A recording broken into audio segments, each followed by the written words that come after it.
RedShark's IBC coverage is brought to you by Matrox, Simply, and VisRT. Hey Paul. Hey Eric.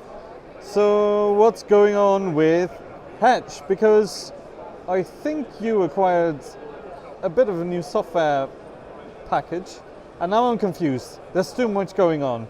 You have to really explain what's happening. All right, yeah. Stuff got out of hand pretty quickly over the last couple of years. So we started out as a single app company, and now it's 9 apps. And today we acquired Mimiq, or at least we told the world about acquiring Mimiq. It's the leading bin locking app for Avid editors. And with Avid in the mix, there's sort of this workflow starting to form. We think workflow consists of 5 phases, basically. Everyone has to do typically 5 things. You need to offload your media, then you need to prepare it for edit, then you're going to do something creative with it and you'll collaborate probably for that. Then you need to do some review, maybe earlier on even. And at some point when you're done, you're going to archive. And sort of our apps are fitting within that line of 5 phases, which of course starts with Hedge, our offloading flagship. And Hedge still does multiple backups as fast as possible with any storage you throw at it. And then most people are off to edit ready to do transcoding. They, if they're DITs, they'll do a visual check also with Scopebox, or maybe use Scopebox during the coloring phase. And then when you're done to go into the edit, there's of course post-lab for Final Cut Pro and Premiere editors, but now we're getting into the Avid territory with Mimiq, allowing everybody to do bin locking with Media Composer Ultimate without buying into expensive storage. You can just use any NAS you have, a Synology, a QNAP, or a real Nexus if you want the throughput and the quality of that box too. And then when you're all done with the collaborating stuff and you're done with reviewing, then there's of course Canister, because you'll need to go to tape at some point if your production size is too large. You need something to store it on for longer than a year or 2, or a hard drive that doesn't die out on you. And that's where Canister sits, and with Canister what's new is that we're adding collections, so you no longer have to prepare what your source is. You can just throw everything at it and just bunch it all to tape at once.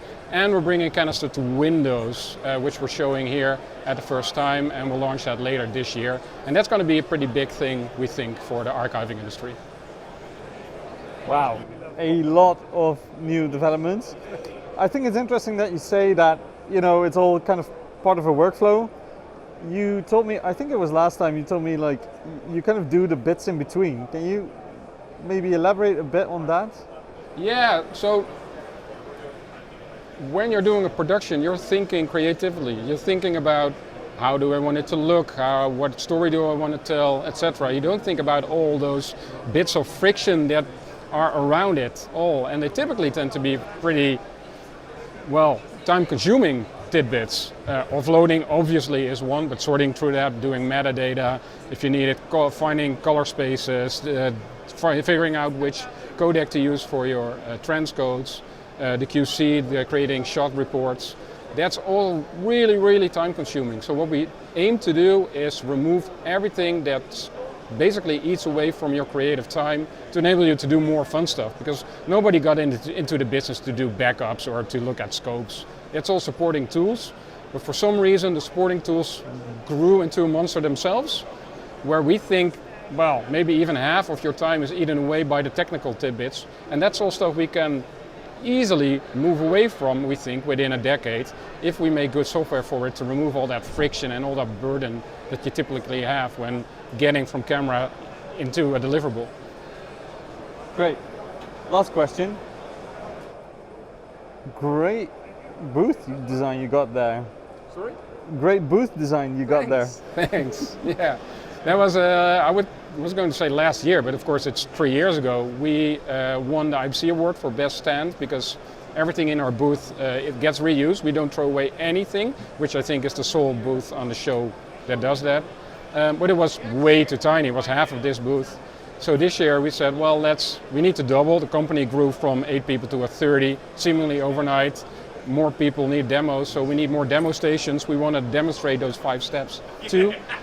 And we were sort of breaking our heads over what we could do, and then we saw Disney's Loki series, and it has exactly the same tone of voice, tone of color that our booth had. And we borrowed some bits from one particular scene, at the ceiling mostly. And we thought, yeah, that's stellar. Like every booth here has cold light. It's going to a trade show is really exhausting because of all the super cold blue lights.